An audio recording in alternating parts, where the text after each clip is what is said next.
there actually like the Chinese documents or archaeological finds would show that the Philippines was trading with the Song Dynasty, which was like from 900 to 1200, between that period. So the Spaniards came to the Philippines, arrived in the Philippines in 1600. So like hundreds of years before that, we were already trading with the Chinese. And one thing to note is that the Chinese thought, well, I said think because until now they still think they're the Middle Kingdom, they're greater than everybody else. So the Chinese, as you know, they're very ethnocentric. They think that they're the higher race too. So they were so proud that if someone would come to trade with them and they don't like them, you cannot even enter China. You cannot see the king. So there was a document that showed Filipinos actually going to visit the emperor and offered gifts, because that's how before you go to China, or even every time you go to China, you have to kind of go to the emperor and show like, they're trading. So the delegates from the Philippines was warmly welcomed, and there were words said like, Filipinos, very good, very friendly people, very courteous and honest in trading. So first of all, we were recognized by the Chinese, which was at the time really developed.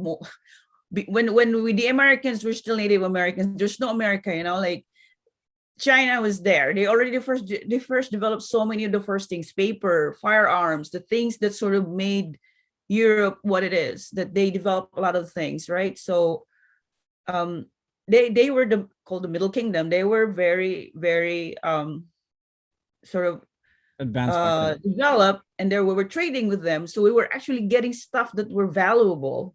When you're trading through barter trade, that means they thought our products were valuable for them to actually exchange goods with us. So that means we were not like, nothing. So they saw our work, maybe pearls or whatever it was that they saw that could be exchanged with their things. So the Chinese, they were very what do you call that? They were very, let's not say racist. They were superior. You were feeling superior. Right. Choosy lang. They were very choosy in the people, in the race or culture that they actually deal with. And then we have records of Cebuanos that actually have dealt with the dynasties or the kings in mainland China. It's actually not just Cebuanos. It's just like Filipinos. They mentioned like just from the archipelago of the Philippines. So most likely, actually, we don't know if they're actually coming from Muslim Mindanao or maybe from Cebu going through Muslim or from Tondo. So we don't really know. It's not specified. Yeah, but it was just Filipinos from the archipelago. So definitely the Philippines they're talking about. I'm gonna be very partial to this. I think it's Cebuanos. Because, okay, I agree. I strongly agree. Because we were the center of trade, right? Exactly. I think so. How can it's not like they can just text people from other parts of the country back then that were here. You want to come over? No. Right. So they're gonna deal with people that they already know and have dealt with, right? Yeah, I think they would. Us. I think the Mindanaoans and the people in Luzon would say, you know what? Let the experts deal with this. Let the Cebuanos.